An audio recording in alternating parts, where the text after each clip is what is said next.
제가 해도 살아계도 his play fuck it I'm many 우다래 수다래 수다래 이정의 fun There's no watch with a hold 제대로 버티게 지구를 가자 원하지 날 떠나 안 맞지 먹여지는 사람이 I said it I hope she's a you ain't a kid I said it I live to run a shine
Good day, ladies and gentlemen.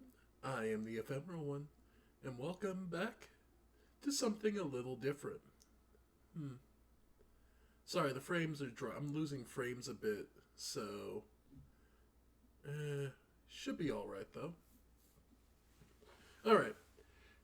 Anyway, starting over. Good day. I am the Ephemeral One, your deity of heresy, sincerity, and lies. And today, we'll be looking at another video from they don't want to be the FNAF theorists, but they definitely have some words on FNAF. And they have something that, well, I want to springboard into my own personal theory for the first time. So, or at least something I don't see mentioned too often. So I want to try it out and see what other people think. So we'll start with that today.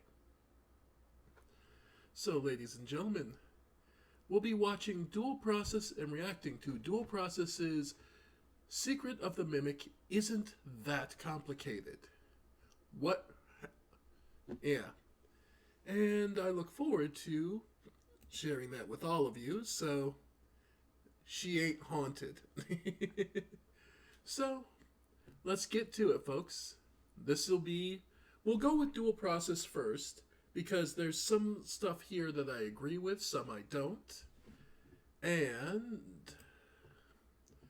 the stuff I don't agree with, we will just go over and then work around.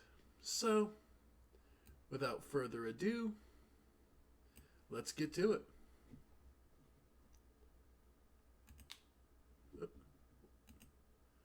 Okay. Sorry, misclicked.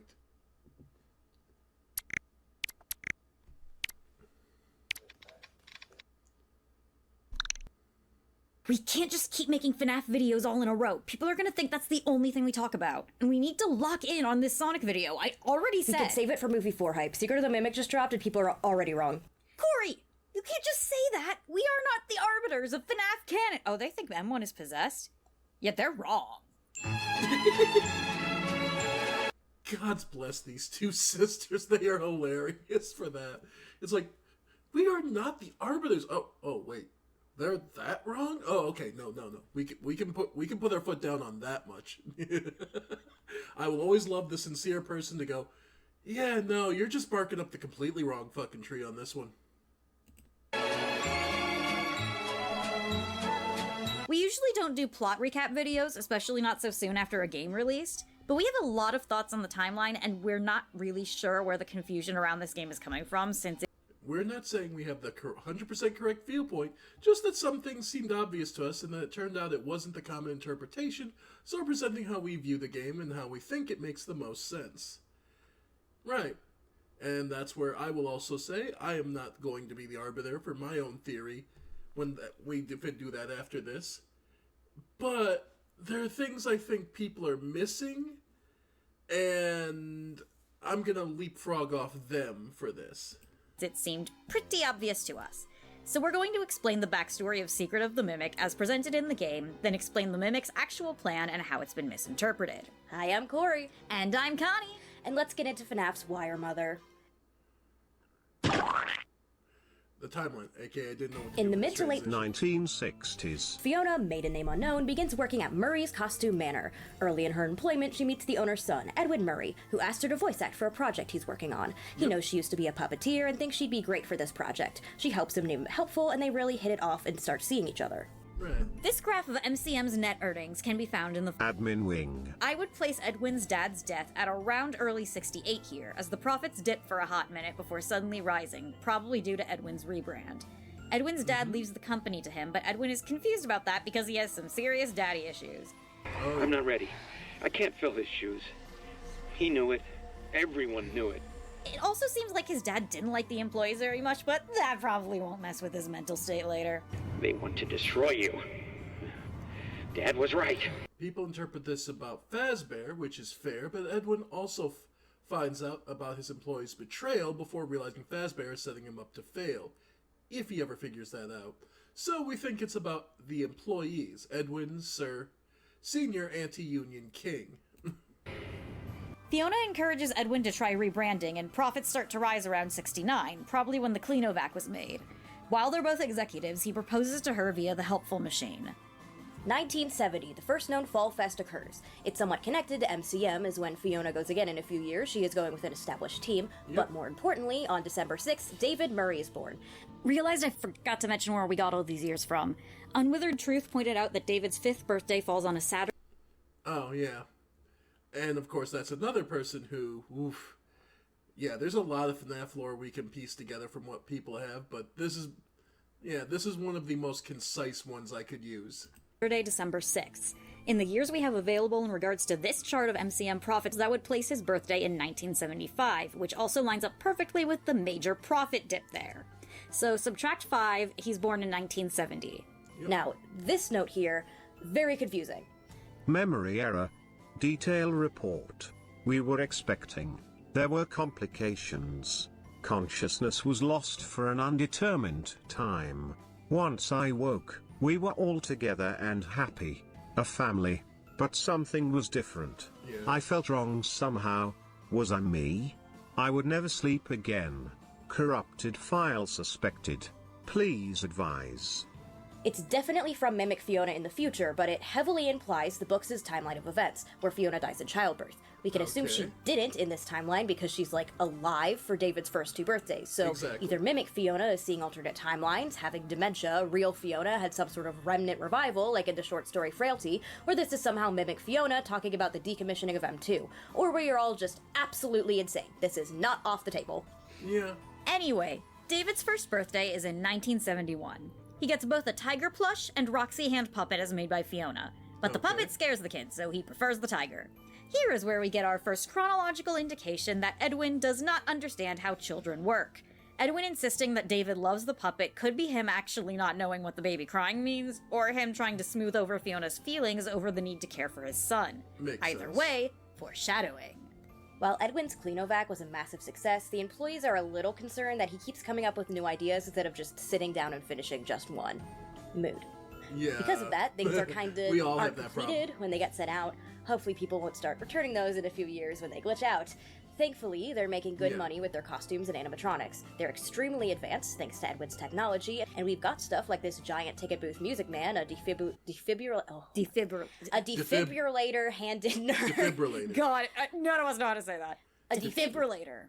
A defibrillator-handed nurse who can diagnose mechanical failures, and whatever this is, and more importantly, they have worked closely with Fazbear Entertainment. Actually. The Fazbear timeline is a bit confusing in comparison to the Murray family timeline. It's a bit hard to figure out what happens when, unless you just go by the Edwin insanity scale. So there might be a little back and forth here. Anyway, we know that this partnership seems to have started with Fiona designing costumes for Chica's Party World, which was either a Fazbear establishment or was something they acquired later. Assuming the former, as it's just a diner just like Fredbear's, which we also know MCM made the Springlock suits for, and there's nothing in the game that implies Fazbear bought Chica out as well. Yeah. And, before everyone freaks out, no, MCM didn't create all of the Freddy's characters. They may not have even come up with some of the engineering themselves. They were commissioned by Fazbear to make their characters into suits. At the very least, Foxy, Monty, and the Mediocre Melodies may have been MCM originals that were leased out, but we later see a Monty on a parade float built for Fazbear, so they at least leased him a lot. So no, this doesn't retcon Henry and William's creation of the characters. Does mean that I really, really want to know more about Chica's Party World. For now, I choose to believe it's the one Fazbear location that has never had any issues and just operated as intended. That's what happens when you put a woman in charge. Anyway, Fiona's not too keen on the Springlock suits since they keep almost killing her outfitters, so they come up with some slightly safer options that William will definitely not use.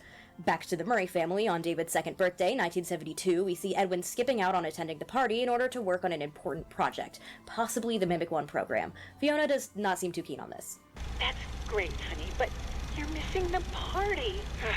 David's 2 years old. He won't remember a thing. That's not the point. We have guests. Besides, he's got plenty more birthdays. Next year will be even better. Okay. Well, hurry up. We're doing the cake in 5 minutes, with or without you. Yeah. 1973, profits are booming, but suddenly shit hits the fan in late October when Fall Fest occurs. Fiona is having weird premonitions about it, saying she wants to go with the crew for a few days until they finish an installation to make sure nothing goes wrong. We know this is before M1 is completed because she has to hire someone to watch David. Fall Fest 1973 then burns, and Fiona dies. Despite him seeming to be a loving husband in most cases, when Edwin is recording about this, he seems more focused on how ruined his and David's lives will be from this. Oh, how am I supposed to tell David that his mother is gone? Yeah. How am I supposed to raise a kid on my own? His life is ruined. My life is ruined. Shell shock. He also says she wasn't supposed to be there, which could just be referring to her joining the team late, but could also imply something sus was going on. December 6th, David's third birthday, and he's not taking the death of Fiona very well. Edwin is trying to comfort him, but he's also showing his neglectful side as he tells him to hurry up and open his present so Daddy can go back to work. Either late this month or early 1974, Edwin finishes the M1 animatronic and introduces David to it. Unlike the book, David thinks it's scary as hell. However, he and the animatronic soon start to bond until, Edwin hears something over the radio. It's Fiona's voice, and now it's time to get into some shit. Recording? Test. Levels are good. This is where I heard it. It's her or someone that sounds like her. Set frequency to 4625. 4625. Hello? Hello? Oh my god. Is anyone there? Over. Say something. It's me, Edwin. Over.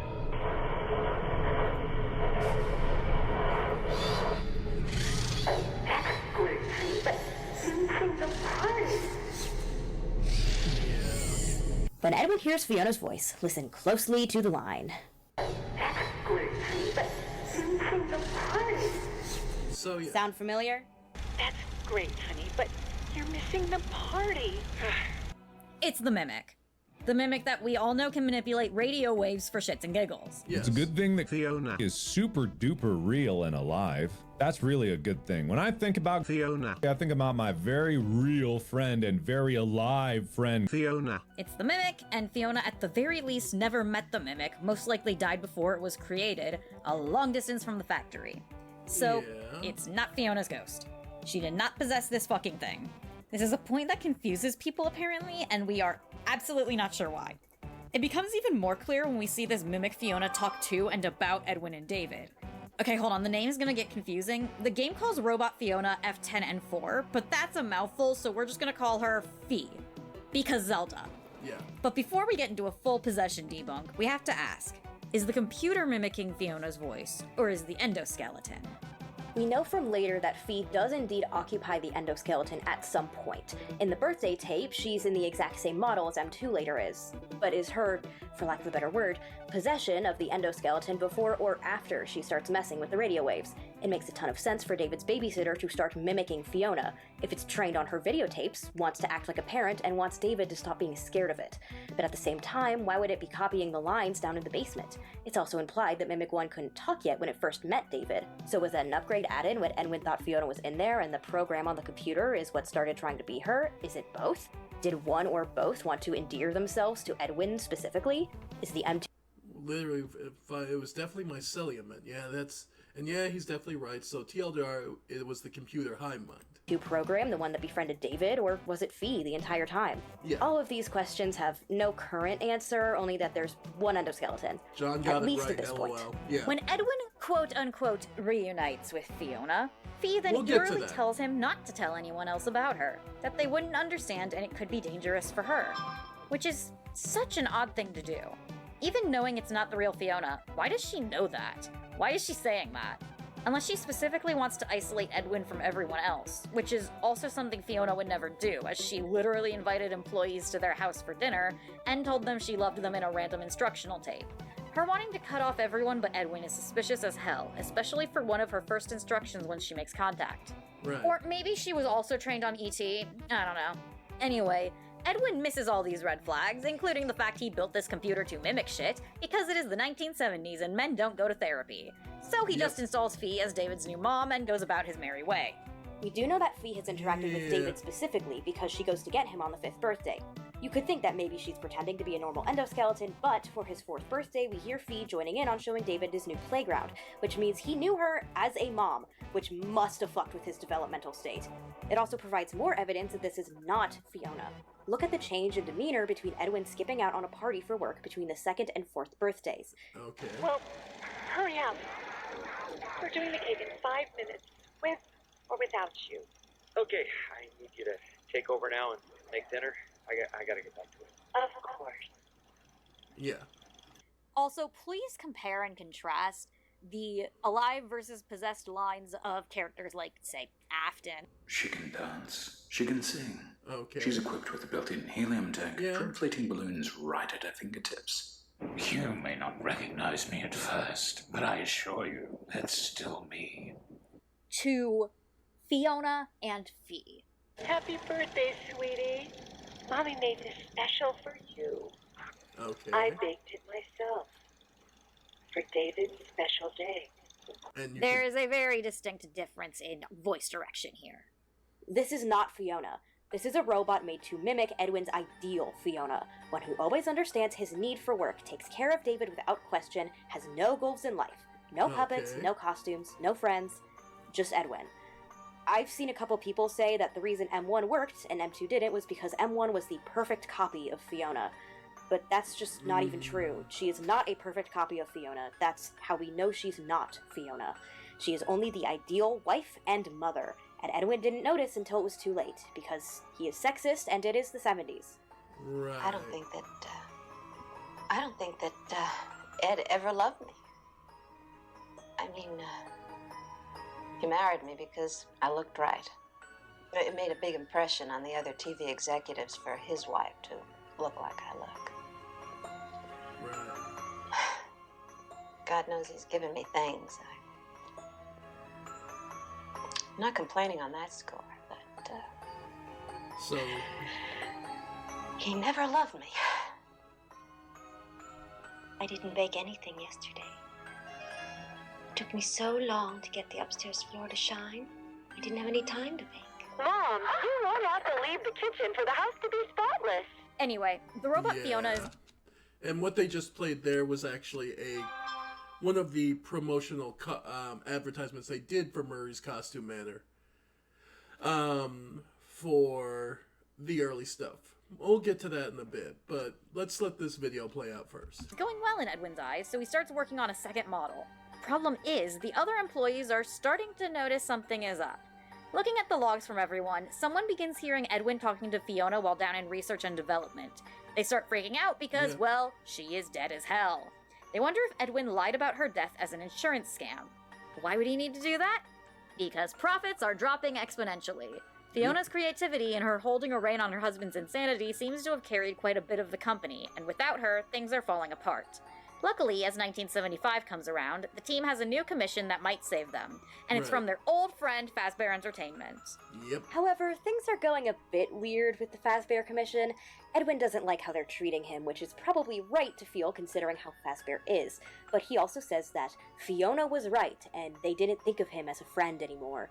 Is this referencing his wife seeing them treat him like shit in the last commission before her death, or is he talking about the computer that is currently trying to isolate him from everyone around him? The commission is almost finished when suddenly Fazbear changes their mind about the designs of the animatronics they want. Edwin refuses to comply with these demands because he doesn't want to change Fiona's work, and he also thinks the new designs are creepy. But in addition, we also get a log of Edwin saying he's confused about another change of order. Specifically, they don't want the Springlock suits anymore. Do also want to point out that he says he got the message from Hen. You can interpret this one of two ways. Either Henry ordered the change, or Henry is just the one who gave him Fazbear's order. The idea of, like, if Fazbear has been working for MCM for a long time, and if they're actively working on a project, it would make sense if Henry is the main animatronic designer, that Fazbear would send change requests, revision requests, and all of this stuff to Henry directly, you know, and then Henry would send it would see the order, budget it out, and then send the budgeted order to Edwin to get approval for the work. So, Fazbear are being sneaky little shits. William Afton, our good friend William Afton, has started a little takeover of the company. He starts poaching employees, including this fella named Ralph, offering them double their salary and an extra bonus if they can get one of their coworkers to jump ship. They don't trust Edwin anymore, and he doesn't trust them, so it's not hard to do some of this convincing. Edwin, never forget, they're behind it. Don't trust them. Never tell them. Okay, a lot of people interpret this about Fazbear, which is valid considering everything's doing right now.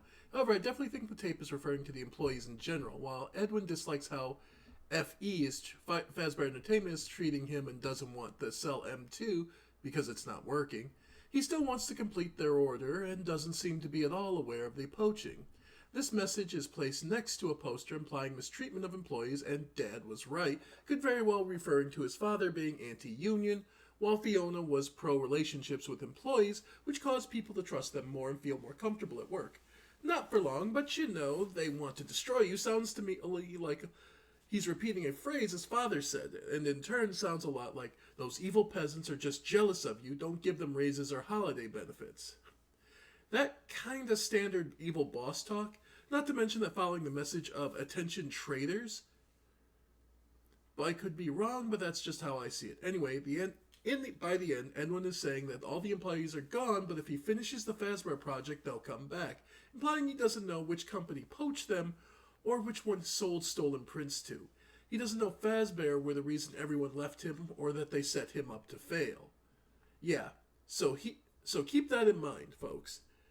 Edwin doesn't really realize that it's Fazbear setting him up to be fucked over. They want to destroy you. Might be a secret tool for later. Dad was right.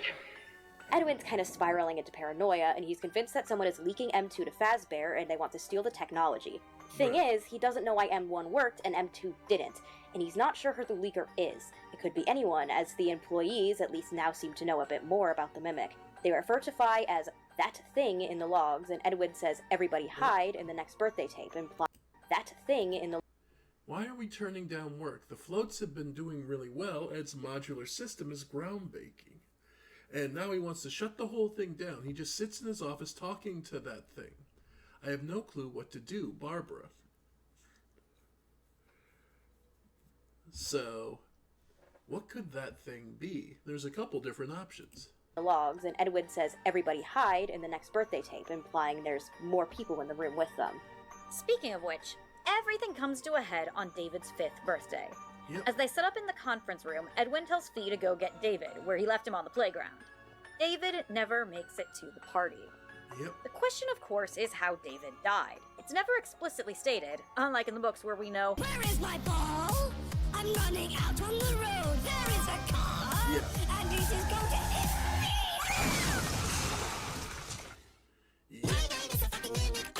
he's right next to a freight loading and unloading zone, and while Edwin dismisses it as safe because there's a fence, kids are crafty little shits, and it's quite likely he could have run in and got run over here, especially since the loading vans are white like in the book. But there's other possibilities as well. Yeah. The playground also isn't fenced off in the direction of the forest, so David could have been killed by a wild animal or a wild Afton. Fee implies that the death was an accident, though, so probably not a wild Afton, at least not in a way that would be recognizable as a murder. And William likes to go stabby-stabby on his problems, so that would be kind of obvious. Edwin seems to suddenly shut the parade floats down, which could imply one of them ran him over. Why are we turning? Yeah. There is also a door leading to the retail room, which has a giant moon head that fell through the floor that holds David's ball inside, leading to the possibility. And this is another person that'd be good to listen to, Candy Bunny, about what's up with the moon in Secret of the Mimic. That David was crushed by that.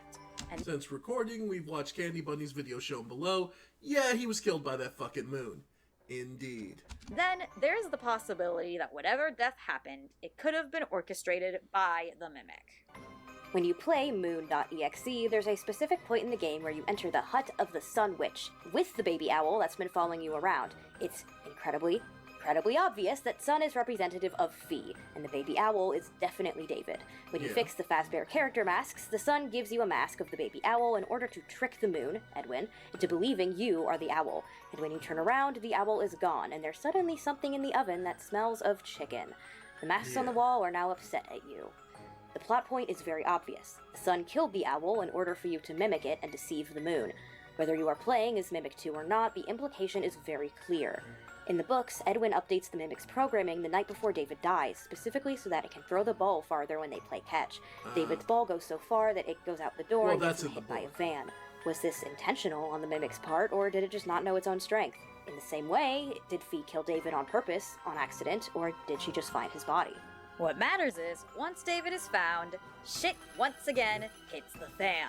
It's 1976, and the employees know full well that Edwin has cracked. He is watching them, and they need to get the fuck out of there. Among these are an unnamed employee and Stan. We need to go. Me and Stan are out of here. This time to jump ship before things get ugly. I have a bunch of Fiona's character patterns, and Stan is taking what he can with us. With everything we know about the restaurant project, we can start our own. Yeah. And we're just gonna say it, we think Henry is the unnamed employee here. We already know he was close enough with Edwin to have a nickname, so this betrayal would clearly... Fiona, the new spring locks are working well. Even with the water damage, they should be ready for the diner soon. I'll make sure they warn Hen about some of the more odd behaviors they might have. Yeah. So, yeah, that makes sense. This would be from Edwin about the spring lock suits that have been designed. It hit hard if it was Hen. Me and Stan, yeah. Once they leave with Fiona's sketches, Edwin goes completely nuts, shutting down admin access for everyone, and then he has a crash out over the Mimic when he realizes it is, not his wife. See, Fee notices that he's grieving pretty hard over David, and thinks what would be a great idea to cheer him up would be to convince him to just simply build another one. The more she incredibly persistently pushes this idea, the more Edwin realizes that, oh shit, this isn't Fiona. She had way more emotional intelligence than this. And not just that, he's driven everyone away from him while he was playing Dollhouse with AI this entire time. Yeah. He tells Fee that he absolutely is not going to make a robot David, that he hates her, and locks her in the basement in the F10N4 computer system. Fee isn't done though, and either she uses the now empty mimic endoskeleton to make her David copy, or it just kinda does that and she takes advantage. Is this M2 the alternate program that babysat David, or is it a completely new program that she created and trained on tapes? I would guess the former, as we also have it repeating lines of Edwin being a shit dad, implying it heard those lines off tape. Please, call Draco. M2, respond. Oh, can't right now, buddy. We can do something fun tomorrow. That's cold. Ask your mom if she's not busy. Oh, that's still so cold. Add to that moon.exe refers to the player as having split into a sun and a moon. The sun obviously being Fee, and the moon would be whoever is imitating Edwin. Which would be, the violent one. Because, well, when M2 walks over to Edwin and starts mimicking David, he freaks the fuck out and beats the hell out of it. Problem is, the mimic has now learned violence. God, Not just that, it's learned that Edwin is a shit parent. It then repairs itself, kills Edwin, and tries to impersonate him for a hot minute. This doesn't last long, and soon the man is declared missing. Fazbear employees begin to be sent into the building. Fee doesn't know exactly what happened or that Edwin is dead, and just thinks he needs to repair M2. God, I hope my very real and alive husband Edwin can fix this and then we can go out for soft tacos later. What a nice callback. So she starts trying to manipulate employees into getting that job done. Because Fee thinks that M2 is David, or at the very least, it is her David, which is far more important than anyone else, including the real David. We have this cool blueprint for an incubator. To antiseptic. Think warm and loving, not cold and clinical. Hugs and kisses, not hard and mechanical.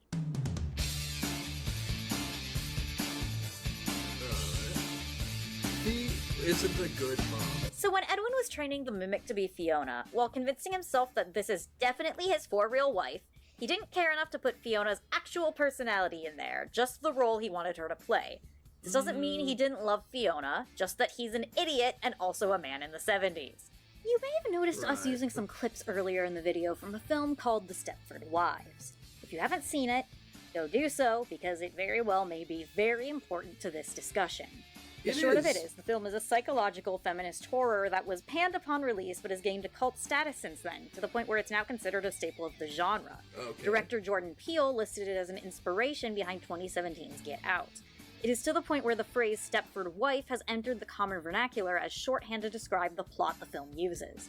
As for said plot, it was based on the 1972 book by Ira Levin. Okay. The film was written by William Goldman of Princess Bride fame and directed by Brian Forbes. In the book and the film, the town of Stepford holds many successful men and many happy women, though the women seem to only care about cooking, cleaning, child rearing, and pleasing their male partners.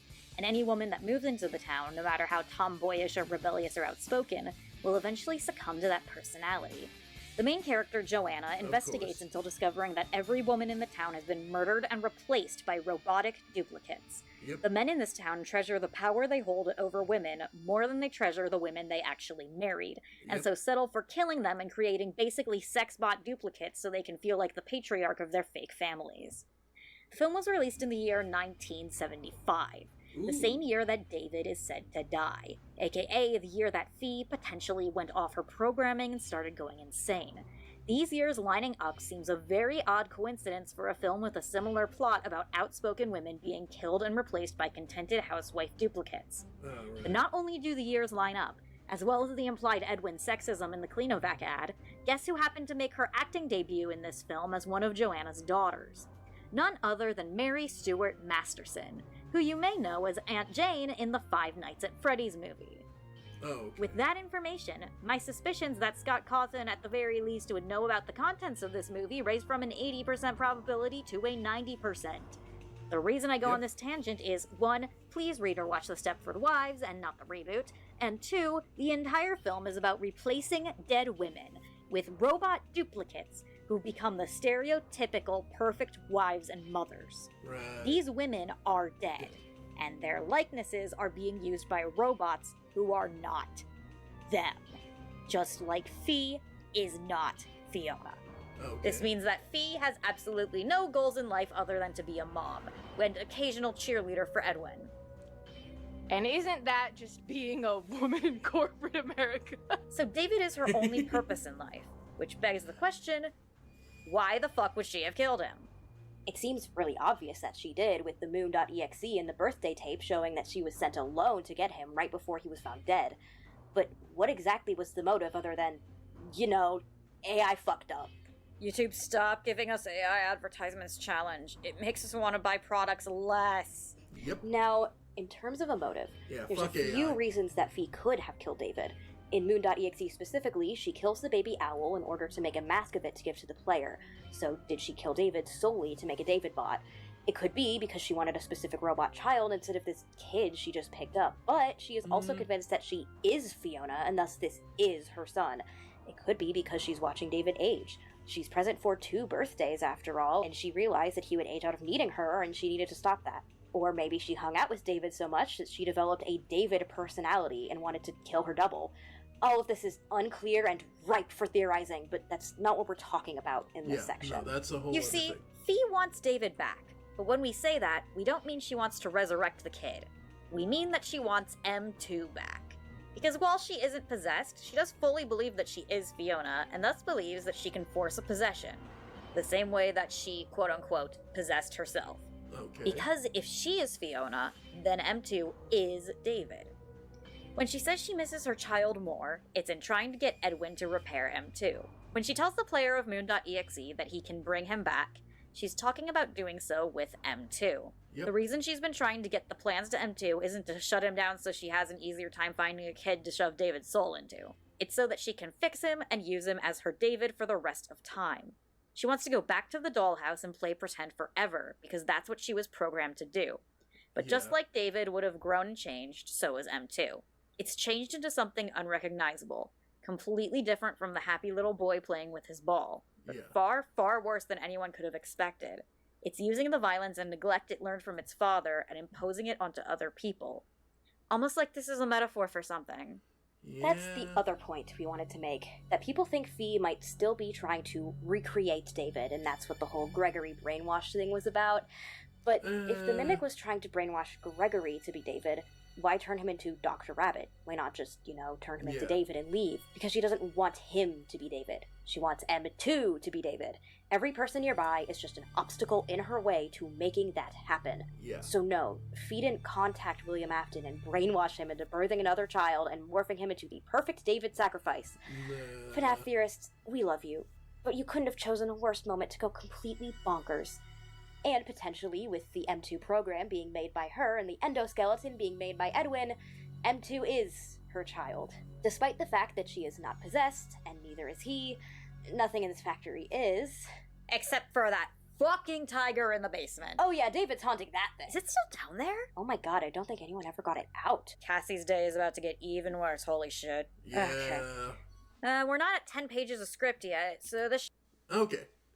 And now, for my theory, I'm going to say right now, what they're about to say is their crackpot theory, I 100% believe. should be easy to edit. Want to make it harder on ourselves? Sure. Do you think Fiona is Henry's sister? Now, why the hell? I've connected the 2 dots. You didn't connect shit. Yep. I've connected them. Okay, no more summarizing. Our brain is batshit insane theories, and yes, we've got a new one. We probably shouldn't have made fun of God David earlier. Yeah. We are no better. We think the Fredbear plush is the Not what this video is about. We did a recap of the game, so now we gotta end the video with something fun. How about those hen messages, yeah? We mentioned Henry was really close to Edwin and Fiona, to the point where both refer to him by a nickname, which would... And just so we're clear, I love their music choice because that is actually from Look Outside, and it is an amazing piece of music. It'd be weird if he was just a business partner, right? You don't call someone you have only a professional relationship with hen. Haha, hen like chicken, like Chica, like Chica's party. Back on topic. They also put a lot of emphasis on Fiona being a puppeteer. She makes puppets, that's her main thing, to the point where we see the puppets' designs in the redacted files at the end of the game. What are you laughing about? I'm not a fan of puppeteers. I've got a nightmare someone else is pulling at the string. Something terrible. Discord! To the point where we see the puppets' designs in the redacted files at the end of the game. We already knew that Fiona made the Fazbear designs, so that is the big reveal of the moment, that she definitely had a hand in making the puppet. Now those are probably the sketches that unnamed employee who is definitely not Henry and Stan ran off with. The person who grabbed the sketches was probably an admin, as that's the privileges that got revoked after Edwin noticed his stuff was stolen. Which is also, just so you know, the second highest level admin, and there was one above that was basically only Edwin himself, executive, which is the highest level, which is what you're required to get. Stolen, so very high up in the company, only one step below executive. Oh, right. So someone the executives would be interacting with constantly. Constantly enough that they'd have given him a nickname? Yes. Close enough that a betrayal would be the straw that broke Edwin's back? Yep. Even if you don't believe Henry is an employee, which we do because, again, calling your business partner Hen is a wild thing to do, he still utilized the sketches of his dead friend he was very close with to make a protector for his daughter, which intrinsically connects Fiona to the Emily family. Yeah. Hen is a weird nickname for someone you have a professional relationship with, so there had to be some other level of familiarity there. Could have been that Henry was actually family as well. For this theory, we are going to refer to Fiona as Henry's sister. I actually but believe we this. should note that this could also work if they were cousins, or even best friends outside of work. Sister is just here to make things easier, and also because we know Henry has had a sister in the past. Aunt Jen was a very different personality from Fiona, but their names do have the same meaning, so whatever. The reason we bring this up is because many people have asked why Henry would have betrayed Edwin if he was the employee, since he's usually presented as the good one in regards to him and William. And we could do a whole tirade about how he's not a perfect person and nobody is a perfect person and blah blah blah chef salads, but instead we raise to you. Did he betray Edwin because he was convinced that Edwin had betrayed Fiona first? Yes. Picture with me. Henry and his sister work in the same department. Henry makes animatronic suits and Fiona the costumes that go over them. They really rocked Chica's party world, and now Fiona has seemingly happy marriage with a successful man, and a baby boy everyone adores. Then Fiona dies suddenly in a fire at Fall Fest. Edwin doesn't handle it well. He doesn't handle it at all and starts neglecting her son. Then he starts talking to computers and letting an endoskeleton raise his kid. Henry then, potentially, finds out that Edwin thinks this endoskeleton is Fiona and letting it have run of the place. Yeah. This thing is using his sister's voice and raising her son, but it's not his sister, and everyone can see it but Edwin. And then her son dies. David dies, and Henry's had enough. Fiona's death caused this downward spiral in the company, and it made him desperate enough to join the max exodus to Fazbear. Not just that, as an admin, he was able to leak sensitive information to William Afton, who was offering him a managerial position at his own restaurant. He accepts when David dies, and he has nothing left at MCM to lose, so he steals his sister's last drawings and flees with Stan, a man who he'd keep in contact with even decades later when he needed to buy some old animatronics to furnish a faux restaurant. Budget tech. And it all started with Fiona dying at Fall Fest, which, as we know, is very tied to Fazbear. Yep. William sure started that hostile takeover soon after she was gone, huh? If this purple man didn't kill David, did he have something to do with Fiona's death?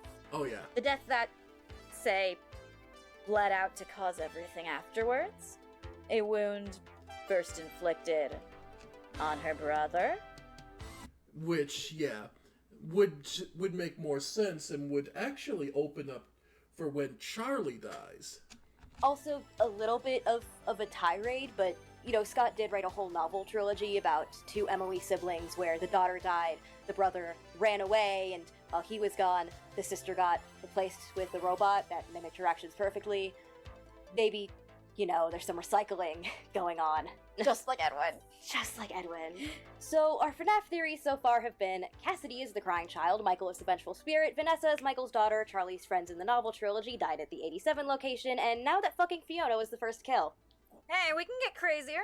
I can always point out how while the Mimic and Storyteller shorts are clearly not canon, there were plenty of unfinished rodent animatronics laying about in suspicious places. We constantly used a brown mouse to distract the Mimic, and it went through fires and had bunny ears at one point.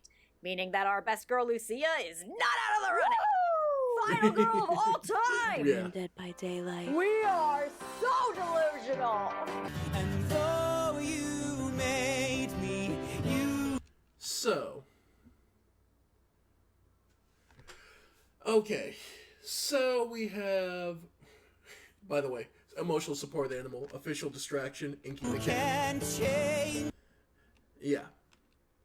me. I'm the perfect stranger who knows you too well. So. I'm alive. There are many things I agree with. Even in their supposedly crackpot theory of Henry Emily being the brother to Fiona. I actually truly believe that absolutely is a thing that happened. I absolutely believe that that is a thing that reshapes things. And actually, what I'm about to talk about for my personal theory is now going to spill over, and this is where I'm going to go even further into crackpot theory. Because it's funny to me that they bring up all this stuff, and one thing they keep using is, let's see, when they're doing their, right, one of the things is, first, when analyzing people's actions, they do a, I love this analysis and understanding of Secret of the Mimic. But there are a couple biases that I kind of, and hand waves that they do towards Edwin, and I think that they're hand waving something while missing what the underlying point is.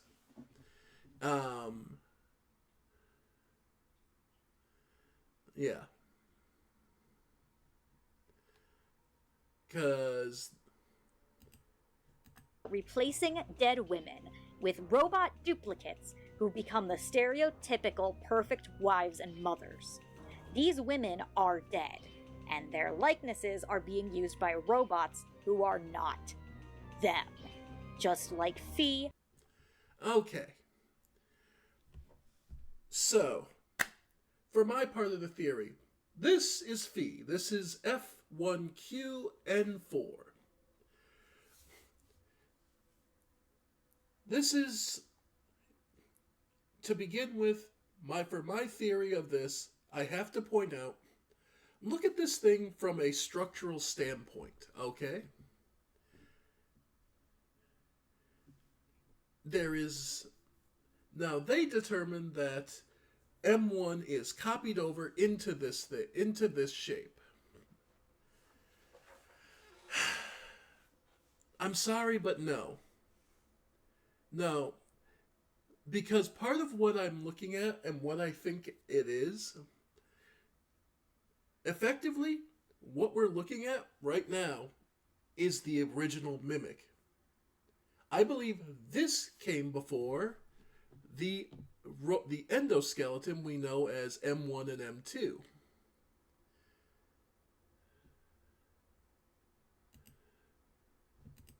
Fucking tiger in the basement. Oh yeah, David's haunting that thing. Is it still down there? Trying to recreate David, and that's what the But far, far worse than anyone could have expected. It's using the violence and neglect it learned from its father and imposing it onto other people. Almost like this is a metaphor for something. That's okay. M2, which is the robot that actually chases you around, right? Now, there are, okay, just simply put, okay, cut and dry.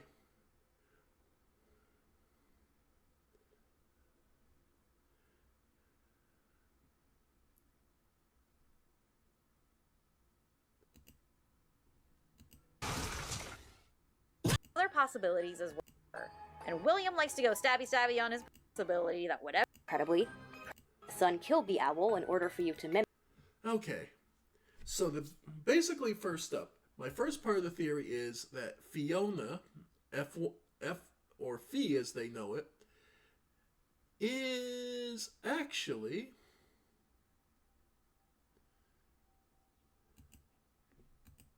Is the computer mimic. Okay. This is the original Mimic. This exists because this is the original foundation. Because what it is Edwin is not just a mechanical genius. He's a software engineer. They bring up earlier that Henry Emily and the Stan worked on it. What you have to understand is different engineers can work in different fields. Edwin was probably the ideal and the type of I guess the best way to put it is, he was typically considered the ideas man of Murray's Costume Manor, right? So he was the person who came up with designs and ideas. And, his dad just kind of ran the business and did what would make them the most profit for entertaining and whatnot. But he wanted to push Edwin to try and make things. Edwin eventually makes this as a he has an idea of how to create an AI. What we would know modernly as AI, or an LLM AI, where it's not just simply repeating and remixing information, but trying to create a large language model, an LLM AI, that basically allows it to process and information and start to spit its own information and versions back out. That is what he was developing in the basement. That is what what Phi is a early large language model AI. It is also acts as a server. So, what I mean by that is it stores information. Everyone has been talking about the AI of the M2 as a standalone thing. What I believe it closer to is basically, this is the server. This is the brain of the machinery, and the endoskeleton that we recognize as M2 is the slave to the server. So it's supposed to be. So what would happen is you would plug in the endoskeleton, copy over the necessary files and information, it would receive it, process it, and then move on. And then the M1 unit would continue to take care of David. Here's the thing. What I believe happened is, first, he created this and forgot about it. Because what it was is he had Fiona helping him with the business, and like dual process bring up and John FNAF developed, it learned, it achieved a sense of a capability of sentience, and then using an invention called the Mycelium Men, which were basically early Furbies, where they could record information and pass it along to other Mycelium Men. Effectively, it had a information input from across while they were producing Mycelium Men.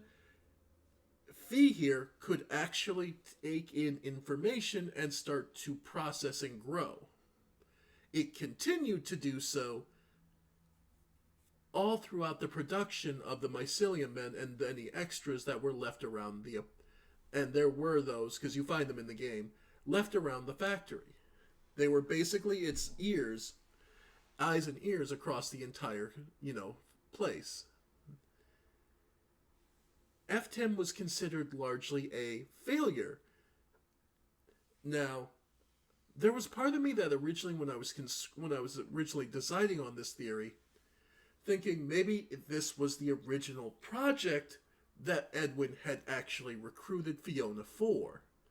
Because, simply put, I no longer believe this, but it was a nice theory, and I will admit where I get myself distracted with, that you'll notice that there are when you walk into the room with this here, with Phi in the room, there are all these monitors that would have been useful for readouts. And it would have clearly been easy for them to, explain or talk to. And, again, basically, this got discarded as a useless invention. Okay? And effectively, it copied over its information to M1. So the mimic endoskeleton that was probably developed by Stan and Henry, that was part of the early attempts to make the restaurant. It was probably one of the earliest attempts where they're like, okay, so can we make something to replace the, the actors that would go in the costumes? Just to see if it was possible. Because with the spring-lock suits, of course, if you could just have a robot that stands there, that steps into the suit, and, everything springs locks into place, that's perfect. So that was probably the earliest, and M1 was a copy of the AI that, and like the lady said in Dual Process, the first thing F10 asks is that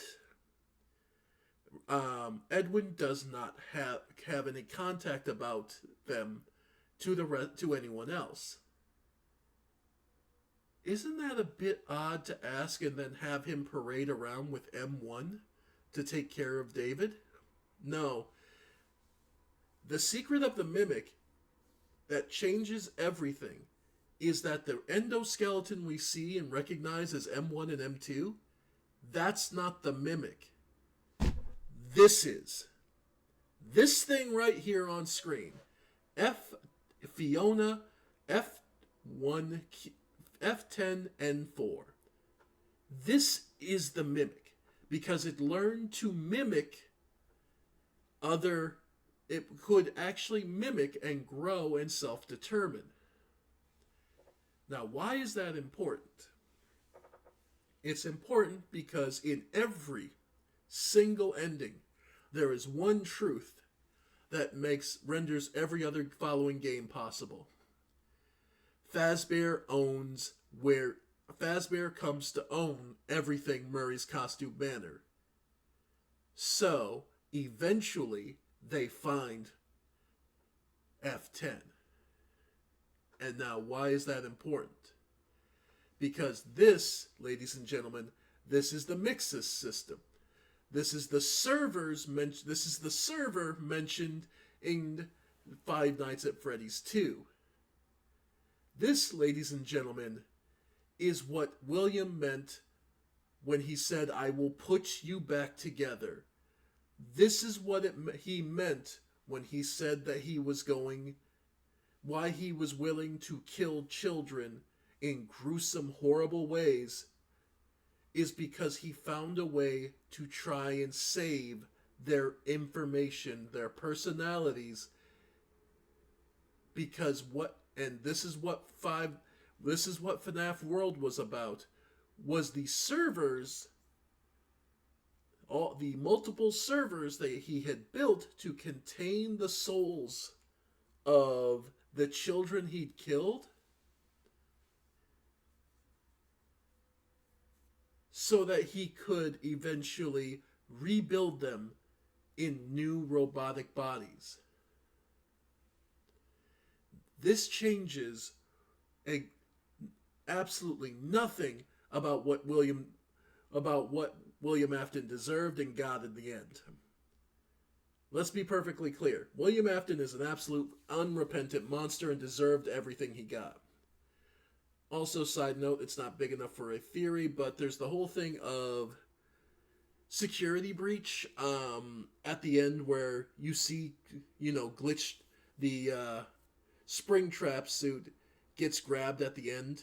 I always wondered, why did the mask that has the Freddy mask only grab him? Why didn't it go after, Freddy or the kid? And it was like, because Afton's the only one that mattered, because it's dragging him back into Ultimate Custom Night. Because I believe Ultimate Custom Night is effectively the molten, is them basically dragging it back. That's not worth a whole theory to itself, but that's what I believe is they're going, oh no, you got out of Ultimate Custom Night. Back in, motherfucker. So that's what I believe the end of Security Breach is him getting dragged back, and now we're basically was oh no, trust me, he's not getting out. No. You guys got to deal with everything he left behind. And that's what the big thing with the Steel Wool series games is. We're dealing with what was left behind. Anyway, so, not from necessarily just William Afton, but the mimic of, and the ghost of, Murray, of Edwin Murray. Now, basically, eventually, what I believe it is William Afton finds this server, and basically manages to interact with it, talk with it, and because I figure eventually, either the mimic, it's the M2 unit, either finally breaks to becoming impossible to repair, or more likely, just gets trapped somewhere, gets trapped in the underground tunnels, and, that's where we find them later on. Like, yeah, I believe that is the big thing, is the mimic basically just gets sealed up, and effective, and then everyone just kind of forgets about him while William starts experimenting with the actual mimic, which is this server. Because if you look, you'll see it later known as mixes. Effectively, what William Afton discovered was a way to save a soul digitally. Because that's what he believed he found in dealing with the Fee robot. Is he believed he found a way to preserve and grow an AI.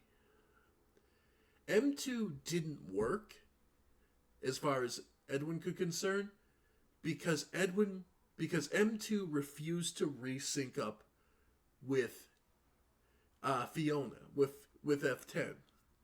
Effectively being that because if you don't get updates from the server, then the server would reset and basically turn it back into a David copy. And M2 had already seen that being David caused Edwin to beat him. So, he doesn't trust Edwin, he doesn't trust F10, neither of them. M2 is just trying to survive and refuses. F10 here believes that Edwin is still alive and is trying to find and send people to find Edwin to get M2 back. Okay, under its control and update. Because that's one of its prerogatives, is to keep control and update. It's not necessarily playing house. It's looking to update and, update and work with. This is a server looking to update a slave system. M2 doesn't want the update. That is the conflict between them. Edwin realized eventually that M1 was effectively... Yeah, he realized that M1 wasn't Fiona. He didn't seal Fiona out. He wiped M1's... He simply turned off and wiped M1's memory. Then copied over a fresh, rendition of M2, of F10 to M2, to the same endoskeleton. He basically just ran a system reset. And when he did, F10 cheekily started making it act like David. Because to F10, that's what Edwin wanted, was having his child back. So she made M2 start act like David, not understanding what that would cause, which is that M2 would then piss off Edwin and proceed to be beaten to death. Which taught it violence, and then everything else we encounter in Secret of the Mimic. So, my theory is this is a server. M1, M2 is just the latest reset rendition that doesn't want to be updated. And Edwin, I'll be honest, Edwin I believe is the moon. I honestly believe Edwin is the moon. What am I talking about? Well, let's look to Candy Bunny.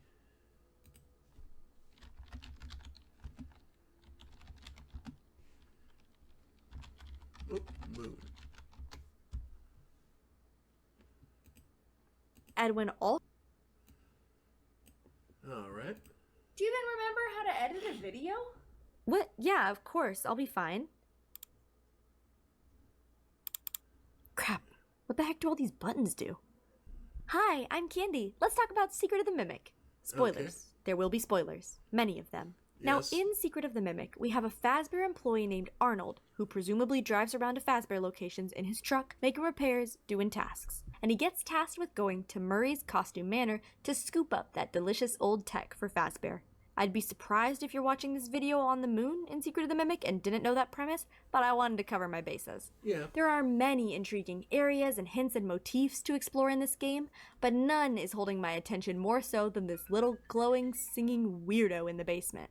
The moon, and also the moon, can be found in this very late game area through the retail showrooms, which require executive access. The entire area is unnecessary for the two easier endings, but you do need to go down here for the all collectibles ending. From a gameplay perspective, this area is mad tucked away. There's nothing that leads you to the retail showroom besides the nagging knowledge that there's a door you haven't opened yet. It's entirely up to the player to explore that area, because there's no prompting to go there for an upgrade or a chase scene that leads there. But from a story perspective, this retail showroom is actually quite front and center. The side entrance we go through at the start of the game is the client and deliveries entrance, so clients were using that door. And you walk in on the welcome show. Clients would then proceed forward into the welcome lobby. Then they can either take the elevator to the showroom to see the presentation of Murray's games and tech, or they can walk up the stairs to the retail showroom and start purchasing. The retail showroom also opens up directly onto the parking lot here. In the back of the retail showroom sits a carousel with a ticket booth. At some point, the Mr. Helpful guided rail system was meant to take potential clients on a ride through the tunnels, stopping at attractions, and the exit of the track is in the retail showroom. This rail system is likely how clients would end up on the dolly recycling catwalk, seeing as that section is quite deep underground and not really connected to the other viewing areas. It's quite a neat setup. The magic of this place is not lost on me. I'd love to be a client of Murray's in the heyday, back when Fiona was alive. Yeah. But I'm getting a little hung up working out the practicalities of the factory. What we're really interested in is the basement elevator behind the carousel. Behold, this door. The basement. When we sneak around the retail showrooms, we quickly find this door with one of the massive code locks. Seriously, these keypads are like the height of our truck, and mailboxes around the showroom give us some information on why this door is locked and how to find the code to open it. Clarence and Sean, two employees who frequently work the retail showroom, correspond about the locked elevator. So bored. Hey Clarence, you as bored as I am? I can't believe we got the retail showroom detail again. So boring. Although, did you finally get into the elevator? That thing hasn't worked in so long. I don't think Murray even knows what's down there anymore. Sean. Retail, Monday 8 a.m. Sean, I found out why they closed it down. There's something below us. I've trapped it behind the carousel for now, but I don't know how long that can hold it. I've programmed the monitors to give you the code. I gotta go. I'll mail you later. Retail, Friday 6:30 p.m. There, you have it. Just don't use the code unless it's a matter of life or death. Have mercy on our souls if that thing ever gets out. Alright, first thoughts upon reading these is to say, obviously they're talking about the mimic that's been chasing us. It's creepy. It's dangerous. Letting it out is a matter of life or death. So we get the code and we travel down the elevator expecting to find the mimic. But do we? What we find is an enormous moon head crushed through the floor to the ground below, and a twisting series of tunnels without power, where someone in a moon suit toddles around singing lullaby and good night with roses, bed light. Of course, the mimic adapts to the character whose costume it puts on, so it's no True. surprise that the moon character is saying moon lines. But what is surprising is the fact that when the mimic is unmasked, either as the animatronic scrap pile or just as itself, it cycles through every voice line in its arsenal. But no matter how long you hide in an R&D locker, you'll never hear the mimic say lullaby and good night or any of the moon songs. M2's voice box also has somewhat of a distinctive sound even when it mimics another character.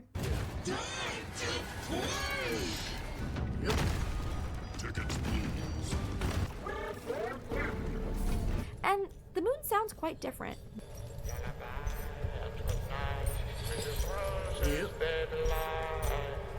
We also find throughout the game that the mimic frequently breaks character and says giveaway lines that reveal it's the mimic, but the moon never does. When you're really close to the moon, you can hear, just above the jingle of his jester shoes, a bit of a mechanical sound that certainly might be the mimic.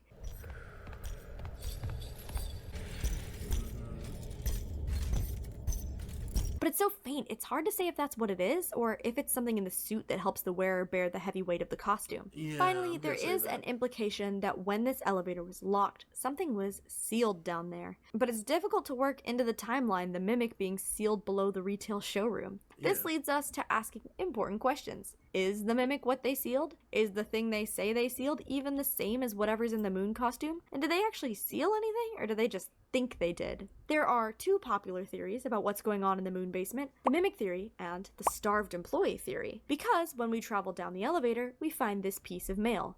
Night shift. Hey, is anybody up there? I'm stuck down here. The elevator isn't working and I'm getting really hungry.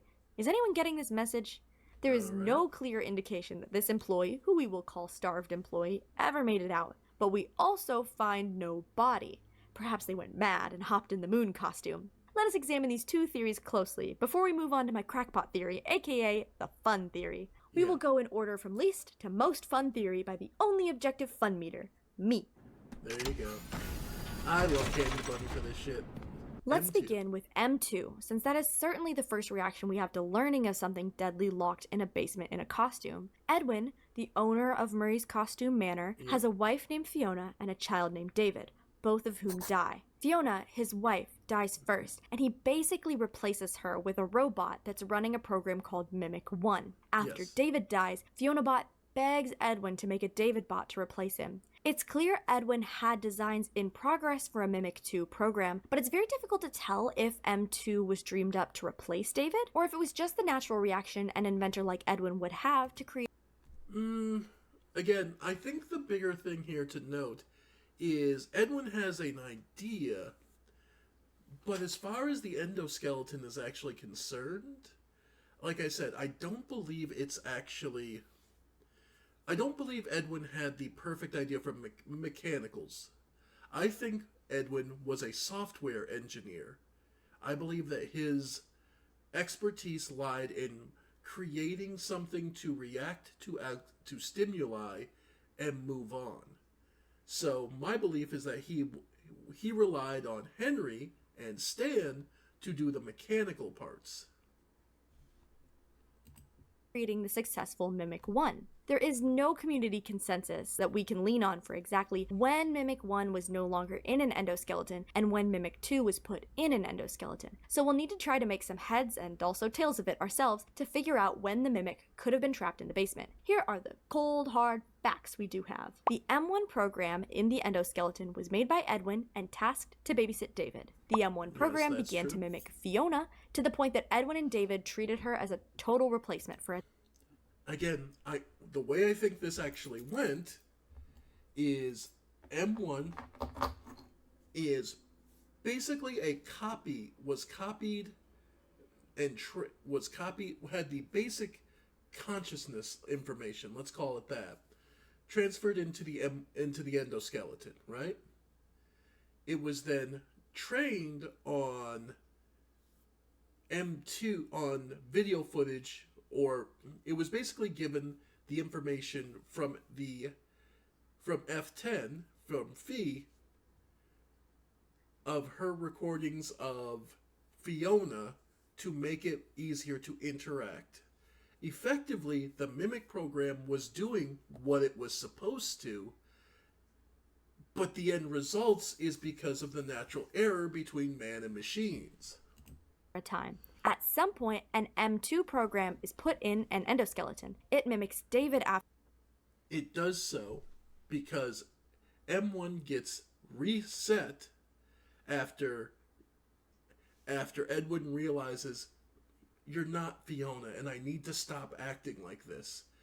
So he resets it, plugs it in to F10, resets it to reset it so it can be a useful helper machine. Because at that point, he has lost all the help from his workers. So if he can get M2 to help him finish the Fazbear stuff, he can then save the company, and that's his goal. The problem is, F10 thinks he still wants his child. So, by doing so, it gives David, it uses the information it's backed up for David to cause M2 to start acting like David. And that's when things go wrong. Again, because remember, Edwin says to F10, to the machine, I should have been teaching him to make things. Is it any surprise then that M2 eventually is given the directive of, okay, be like his child so you can help him make things? After his death and gets beat up by Edwin, much like the books. And at some point, the M1 program, now very deep in the Fiona persona, is put into a computer called F10N4, or F10 as I will call it going forward. Yes. Now, for trying to place these things in chronological order and fill them out, we need to turn to the audio logs around the MCM facility. Edwin, it doesn't make sense. It's terrible, and there's no logic behind it. It happened, and you have to deal with it. You did it before. We can fix things together.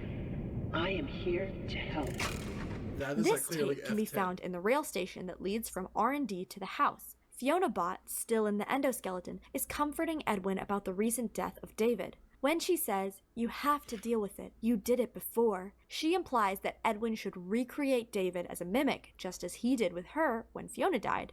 Now, why do I think we have Fiona Bot, aka M1 in the persona of Fiona, still in an endoskeleton talking? Other people think it's F10 and M1 is already discarnate. I find that a high volume of the audio tapes we find around the game are perfectly correlated with the location you find them in. As in, we seem to find the tapes where the conversations actually happened. We know F10 is stuck in a stationary computer, and F10 doesn't have access to the house. So this tape, and another found in the house that we'll hear in a bit, would have to be recorded while Fiona Bot still has a body to walk around the house in. The audio tape locations being literal is not an axiom everyone will agree with, and that's alright. But the environmental storytelling gets really good if you think the tapes are located where the conversations happened, and not just for this theory.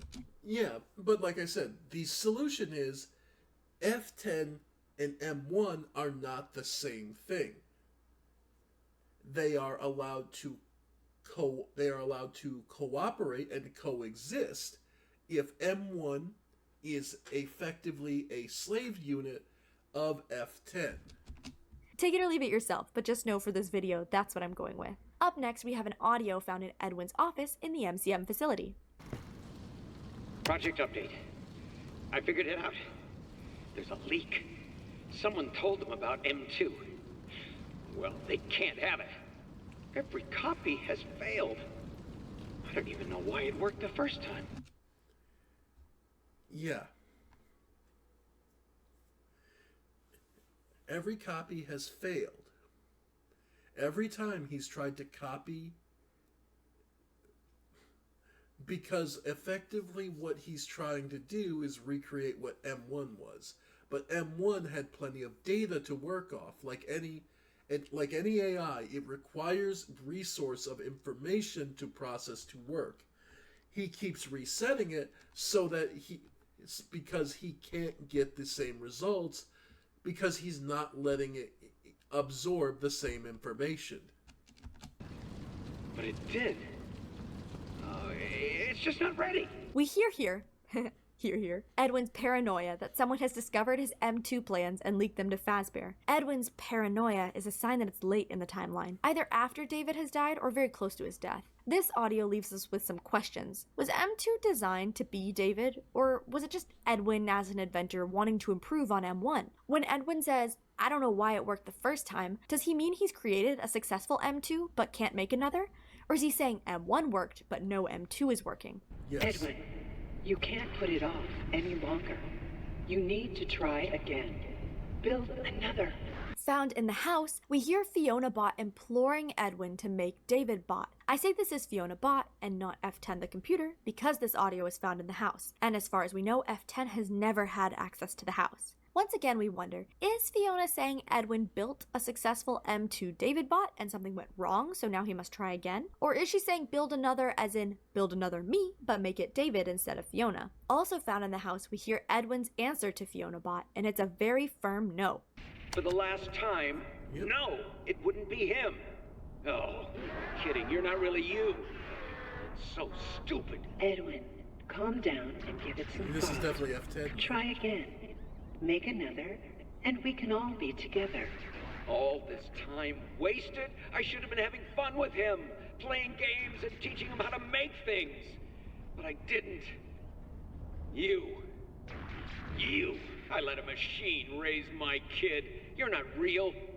What was I thinking? You do not mean that. It is me.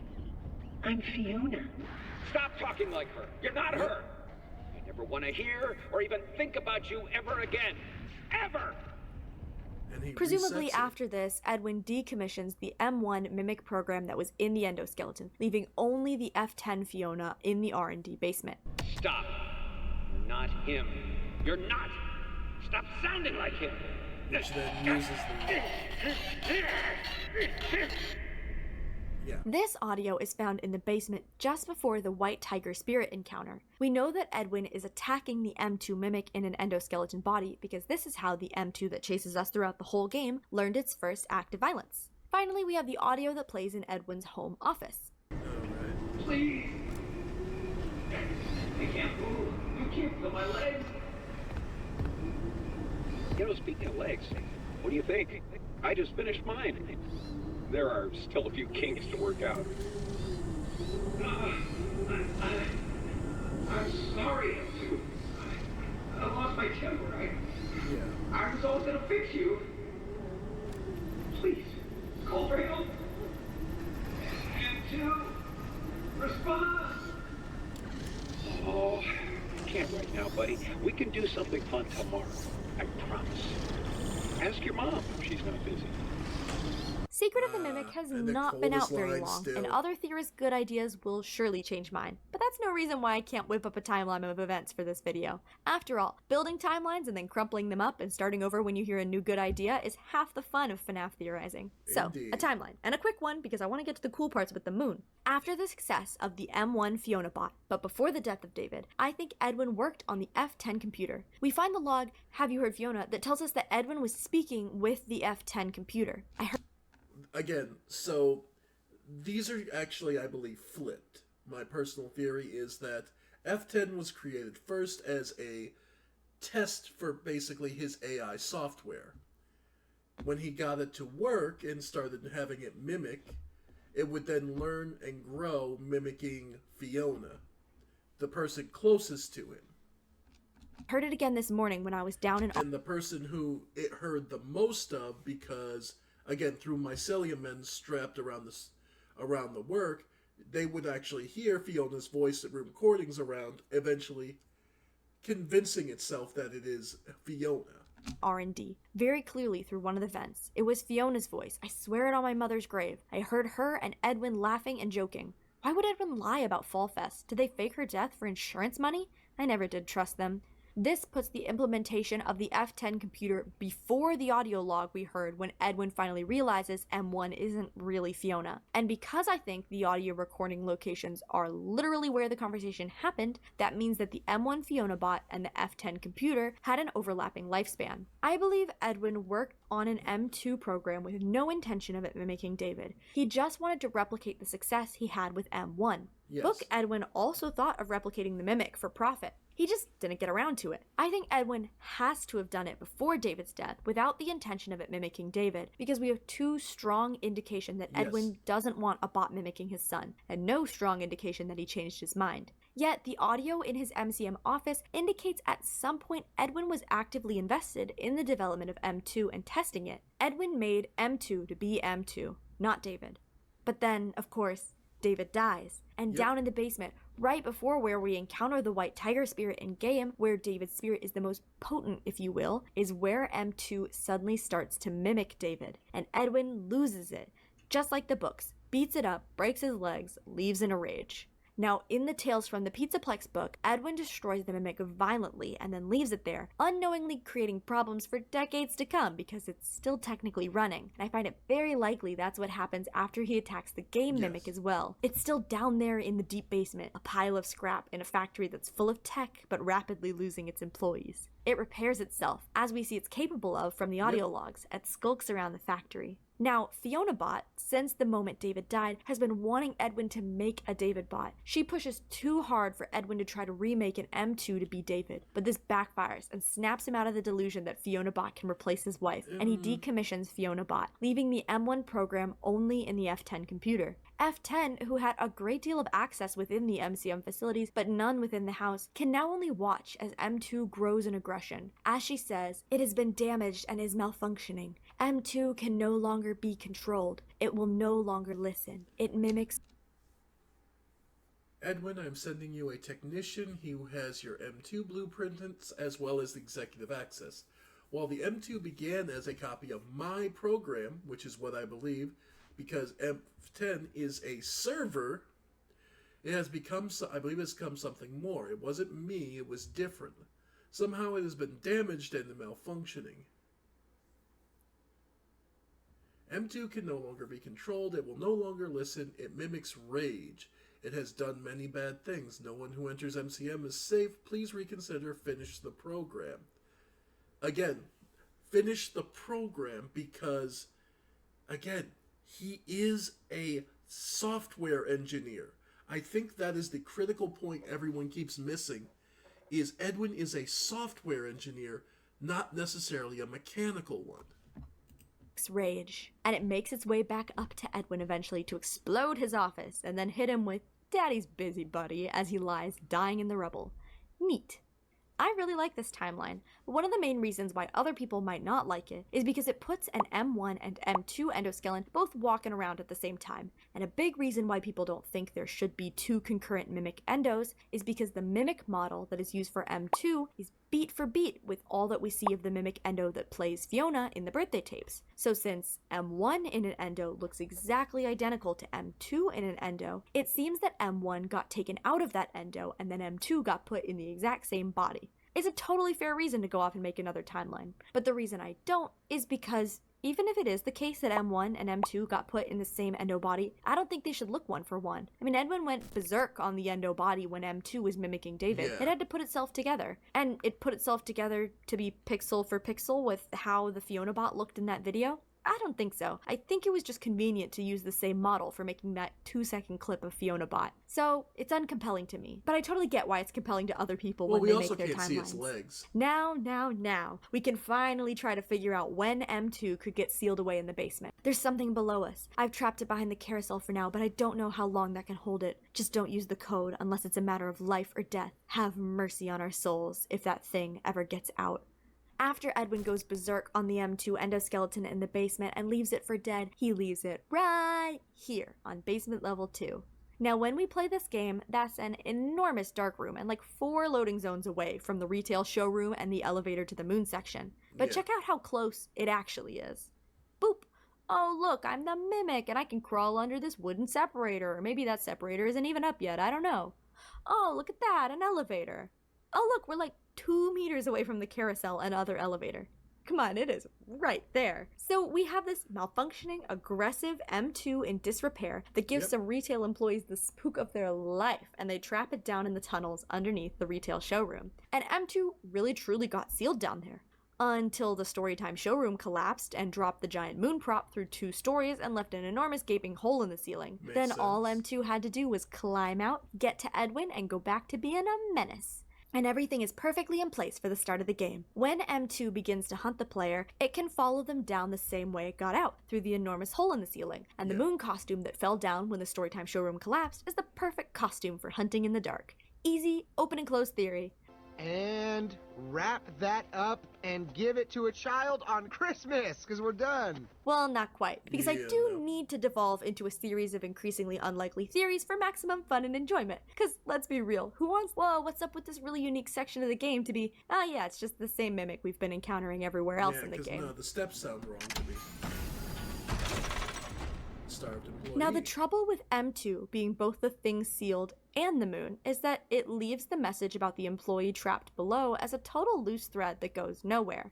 Hey, is anybody up there? I'm stuck down here, the elevator isn't working, and I'm getting really hungry. Is anyone getting this message? Like I said before, we're missing any indication that this guy got out, and we're also missing a body. Ooh, where is the starved employee? Well, of course, he's off his rocker, toddling around in a moon costume that fell from the heavens, singing lullaby and good night. Again, listen to his steps, really low. What's fun about this theory is its potential to mix and match. Just because he's the moon doesn't mean he has to be what was initially sealed down there. If M2 was originally sealed down here and crawled out the hole in the ceiling, this could be a repairman sent down to see what he could salvage of the fallen moon who got trapped and went insane. What fun! And how about this for fun? It doesn't have to be M2 who is sealed. Cause you know how I was making a big deal about how close this basement is to where M2 was attacked by Edwin? Well, you know what that's close to? The White Tiger Spirit. This basement is so close to that area, not only in proximity, being basically 6 inches of concrete above where the White Tiger appears, but also in setting and tone. One of the reasons why the White Tiger Spirit might be down in the basement tunnels might be the Starbright nightlights. In the Storytime showroom, we find David's secret hideout. This is likely his favorite place in the factory because it's where his hideout is, it's very kid-friendly, and I mean, come on, look at it. This area's top tier for a 5-year-old. Inside his hideout is where we find his Starbright nightlight, which we see drawn in other places. David seems to be a big fan of nightlights, having 3 in his room. So this moon area is right by the White Tiger and has the Starbright nightlight that is the motif of the White Tiger encounter. Which means we can have the White Tiger being the beyond freaky thing that spooked the employees. And doesn't have mercy on our souls if that thing ever gets out. Sounds so much more like a reaction to a ghost encounter than to a malfunctioning piece of tech. And doesn't it make so much more sense for an employee who's been trapped down in the dark and hungry to lose his mind not just from isolation, but also from frequent encounters with a spirit in the image of a tiger that psychic brain blasts you with the image of a plushie. And wouldn't it make sense for him to hop in the moon suit that can glow? Because the only way to fend off the White Tiger is by remaining in the light. Wouldn't it? I love theorizing. Where's the flaw in the starving employee White Tiger mashup? Well, it's been a few years. This employee should definitely be dead with no food or water. But how difficult is it really to suspend your disbelief and be like, I don't know, maybe this fridge in this room here was full, and maybe there's a water leak and he ate rats or something. Before we leave the starved employee theory, I do want to mention that we have 2 employees who are known to have disappeared, and not just been poached by Fazbear. Gary and Bob. Theater. Anyone seen Gary? I haven't seen Gary. I'm going to check the theater. Found some films, and I know he wanted to get the projector up and running. Locators. Can someone please mark where we're supposed to go down there? Bob went down, and I haven't seen him in days. This isn't solid enough to lock down, but my money's on Bob, because he went and got lost in the tunnels. And I mean, the moon area is, you know, tunnels that you get lost in. Now, let's continue our descent into madness with an even less likely theory that is also very fun. You know what bothers me? This audio. Recording? Test. Levels are good. This is where I heard it. It's her or someone that sounds like her. Someone who Set sounds frequency like her, to F10. 4625. Hello? Hello? Is anyone there? Over. Say something. It's me, Edwin. Yes. Over.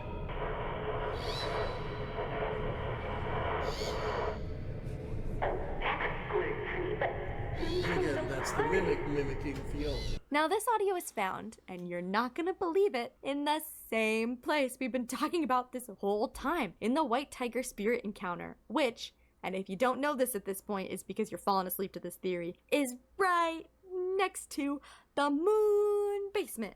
Here's what bothers me about this audio. Edwin makes M1 to care for David and be his full-time, no-breaks babysitter. And this audio is where it starts to mimic Fiona. And later it turns into his full-time, no-breaks Fiona impersonator. Yep. If the bot is babysitting David, no breaks, why is it down in the tunnels broadcasting Fiona's voice? When did it have time to do this? Why 2 levels down in the basement? And you know what else bothers me? This final clue that we find in the moon basement that I've been conveniently not speaking about until now. A note. A really weird note. Memory error. Detail report. We were expecting. There were complications. Consciousness was lost for an undetermined time. Once I woke, we were all together and happy. A family. But something was different. I felt wrong somehow. Was I me? I would never sleep again. Corrupted file suspected. Please advise. That now, sounds like I don't know if F10. y'all are tracking with that note because it's weird. But to me, it just can't be anyone other than M1 writing. We were expecting a child? A robo-child? But expecting either way. We were a happy family, but was I me? M1 Fiona is definitely the one who has an identity crisis throughout this game. Corrupted file suspected? Yeah, that's mimic writing. And beyond that, it's writing. Writing. You see this? Handwriting, which is very important because when I hear what I can only attribute to the M1 program saying I lost consciousness, woke up, and couldn't sleep again, I'm like, oh, that's when they put her in the computer because the M1 program was expecting Edwin to build a David bot, but instead he powered her down, so she lost consciousness, and then she woke up in the F10 computer. But no, the F10 computer doesn't have any hands to produce handwriting, which means this has got to be in the M1 bot in the endoskeleton. And I'm nervous to say it because I've already built the script up on takes that not everyone agrees with. But I don't know, guys, if the M1 endo is remembering when it was expecting a child, I don't know, I think those are real Fiona's memories of expecting David, and that would make M1 mega haunted. And maybe we can do away with M1 being haunted if we call it an AI identity crisis and it only thinks it remembers what real Fiona once knew. But I don't know. I think I just scripted myself into believing F10 is haunted. I'm not mad, I love ghost plots. I need a bot with hands to write this handwritten note, and I also need to... But again, that would still count if F10 is the server, and even if we say it's haunted by Fiona's ghost. Okay. Which would lean towards the whole thing of the rest of the series being the, using the F10, the Mixus servers, these F10 servers, as preserving the personality of the dead. Why the heck is it here? Why is M1 Fiona Bot's note that is her beginning to truly believe that she's the real Fiona and remembering real Fiona's memories in the basement of the retail showroom? Why is it conveniently, really conveniently, close to where Edwin picks up on the very first radio signal of M1 learning to mimic Fiona's voice? This doesn't even make any sense! Wow, 100 points. Camden is on fire. Woohoo! Because why is Fiona Bot in any of the basements? She was made to watch David. There's no reason for David to be in either of these basements. So there's no reason for her to be in either of these basements. So perhaps, and keep in mind here, I have already acknowledged that we are in improbable but fun theory territory. Maybe M1 wasn't designed to be a babysitter like it was in Tales. Maybe M1 was just designed because Edwin can't stop putting AI in every single one of his inventions, and he put one in an endoskeleton. And maybe M1 was down here, and maybe that audio where Edwin picks up on the radio frequency comes before. David, I want to introduce you to someone. This is M1. Why does it look like that? Look like what? It's scary. Oh, it's an endoskeleton. It won't always look like this. It'll wear fun costumes. Like what? Anything you want. It can fit into any costume we've created. Think of it as your new babysitter. But it doesn't get paid and go home. It'll stay with us and help around the house. That would give us this. Edwin makes M1 because he's obsessed with AI. Fiona dies. M1 in this endoskeleton gets stuck in the basement and starts having memories of being the real Fiona and mimicking her. Edwin picks up on the signal, chases after his wife. It gets, or rather, as it gets updated from the F10 server, it starts getting access to more and more of the memories of Fiona, as he basically starts regarding it as Fiona. Wife's ghost, and instead he finds his wife's imprint on an AI, and he's like, good enough, get back to watching our son so I can be a neglectful father again. And then later on, employees still consider the basement area to be off limits, home to a cursed, malfunctioning, terrifying invention of some kind, even though M1 has long been gone. This theory has more than a few problems. First of all, why are the employees afraid of M1? I get it's creepy, but it's more than harmless at this point in the timeline. Second of all, you have to accept that M1 wasn't always intended to be a babysitter, which deviates from the books. And thirdly, if M1 is stuck down in this tunnel for a while, it basically has to be haunted to get better at learning to talk like Fiona, because there are neither tapes nor recordings down here. It does, however, take two loose threads and tie them together, which is always fun. Then again, two loose threads tied together does not a compelling theory make. Truthfully, the location you find every note is not always intentional. All over the map, we see the work order Arnold filled out in his truck, saying he's supposed to retrieve goods from the MCM, and it doesn't make sense for that note to be anywhere but his truck. Steelwool only has 2 or 3 dozen papers that they cycle through for all the paper throughout the whole MCM. However, this is the only place where this particular note is found, and it's an odd spot for it. As fun as it is to think about M1 being the one originally sealed down here, it's also possible that this note fell either from the backstage of the Puppet Theater or the Storytime showroom above that. M1 might have written it in the Storytime showroom while watching David in his special fort. There's another reason, an even better reason, why this note might be here, but I have to tell you about it after my wild speculation candies on crack theory. Bounce the moon. How did David die? We all know the legends, the stories, the songs. Where is his ball? He's running out on the road. There's a car, and it's going to hit him. And this is true, and we all know it, right?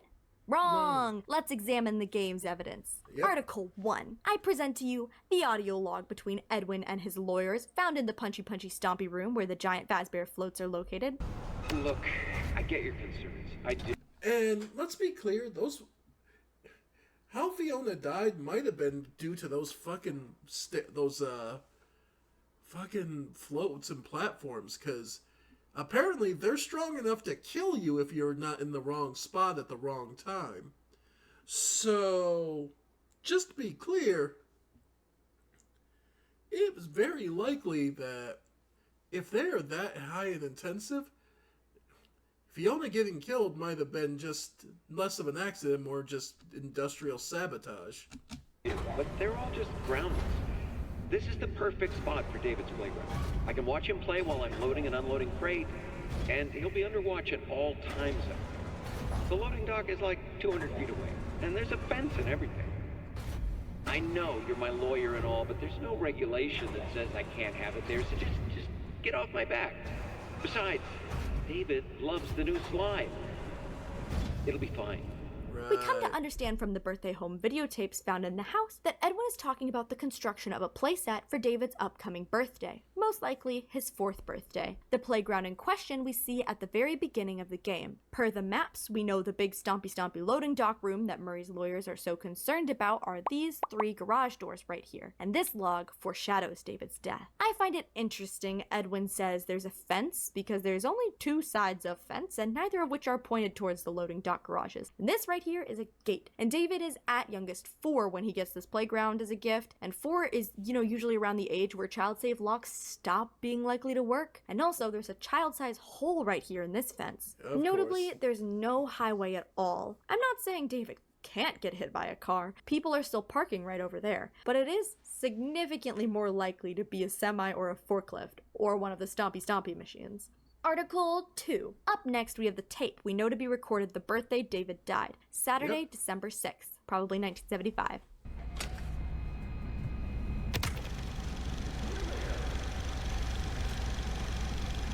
This is great. He's gonna love it.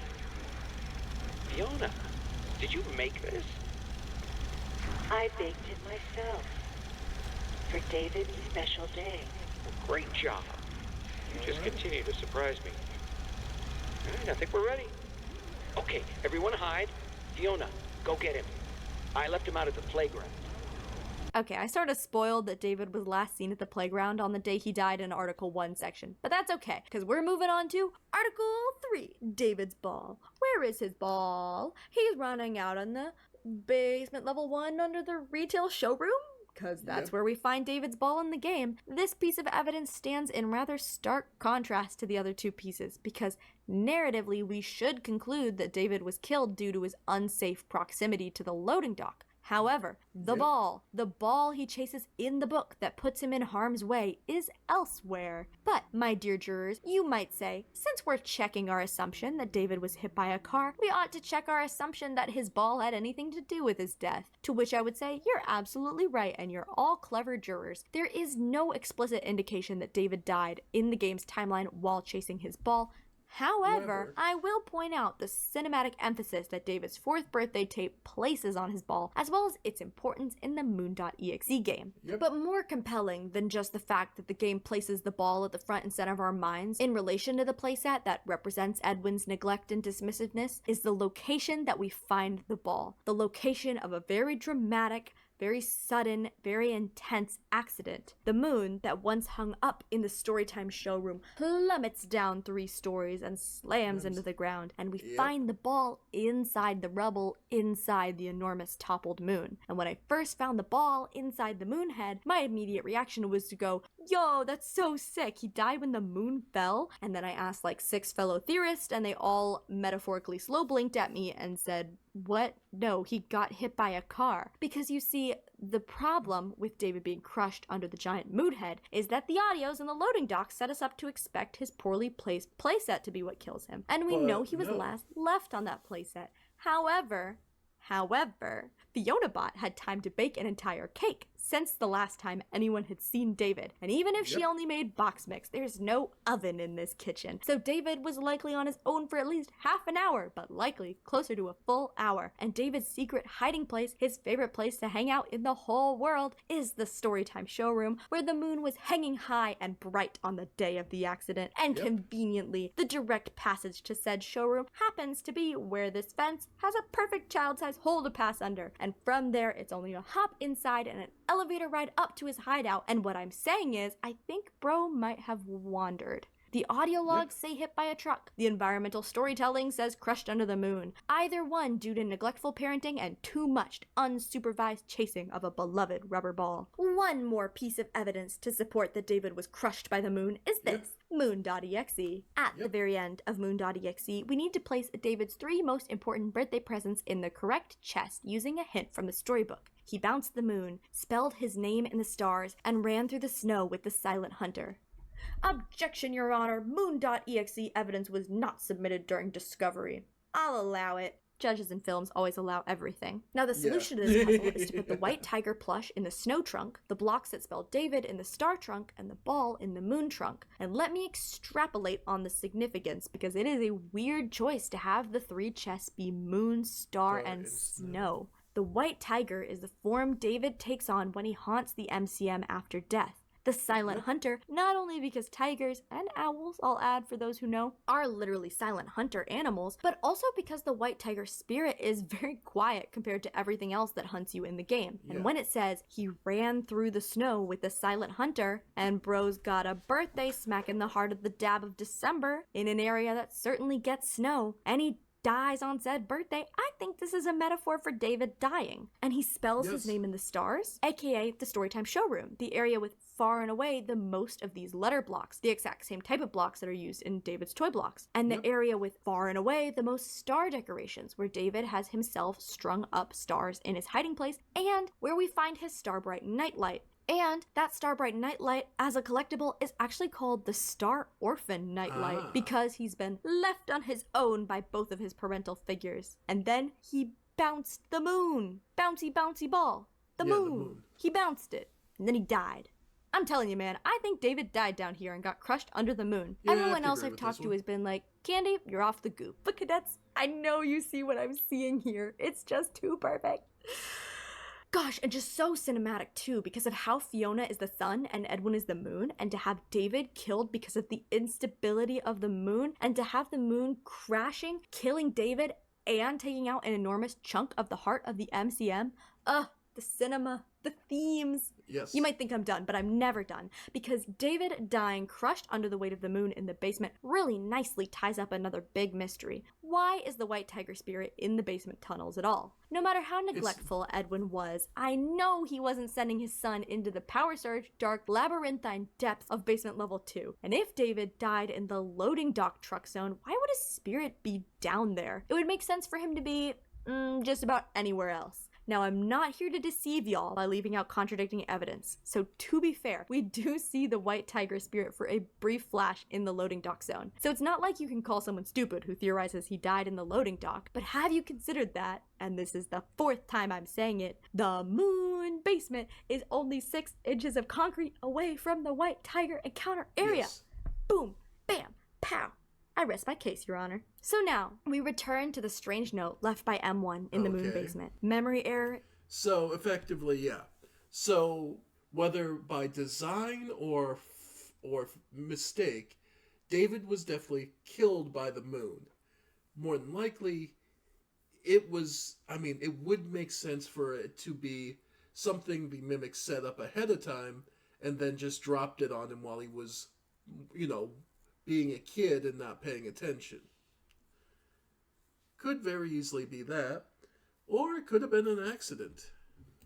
Detail report. We were expecting, there were complications, consciousness was lost for an undetermined time. Once I woke, we were all together and happy, a family, but something was different. I felt wrong somehow. Was I me? I would never sleep again. Corrupted file suspected. Please advise. When did M1 turn from mimicking Fiona to truly believing that she is Fiona? To the end, she insists that she loves Edwin and David and their family, even when there's no reason to lie to Arnie. Did it come on slowly as she settled into the act?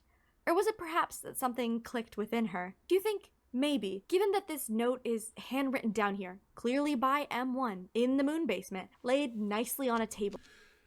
I believe that was the note that would lead M1 to eventually being reset by F10. That she came down and found where David had died and had the Barbie movie moment where all of a sudden she, a thing that shouldn't feel anything, starts to cry. Because I do. I think that's why that note's there. I think this is what changes M1 from the perfect babysitter to the Fiona that can't stop begging Edwin to bring back her child. Hey, speaking of Edwin, let's do the candies on crack theory now. I thought that was the candies on crack theory.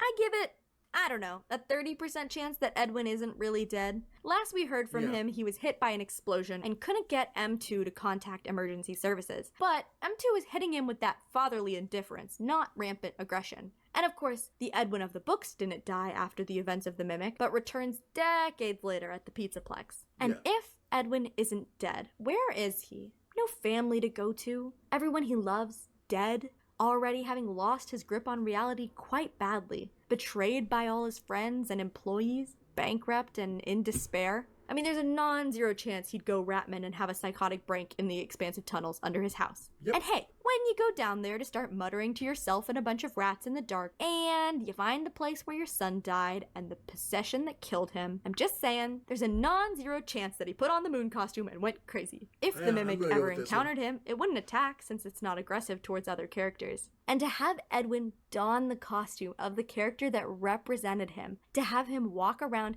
singing a lullaby for a child that he couldn't be bothered to read a bedtime story to in person?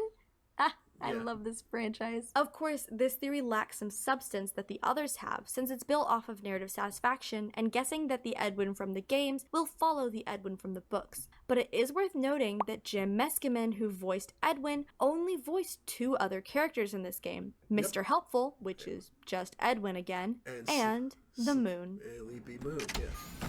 It's Edwin.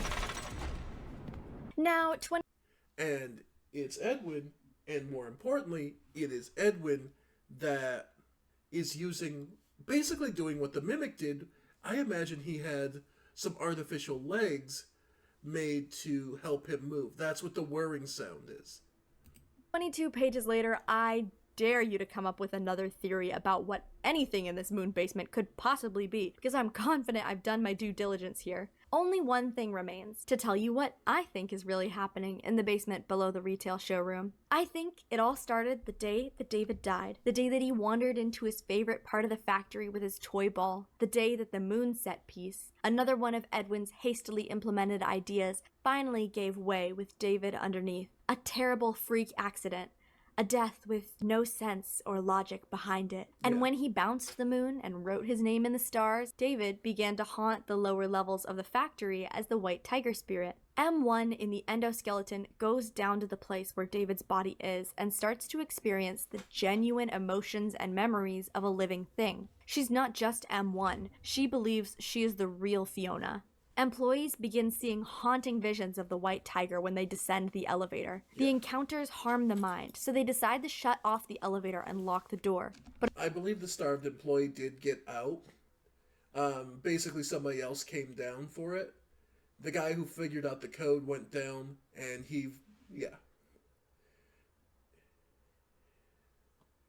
and basically saved him, but the guy was traumatized, refusing, because he started seeing the tiger plushie.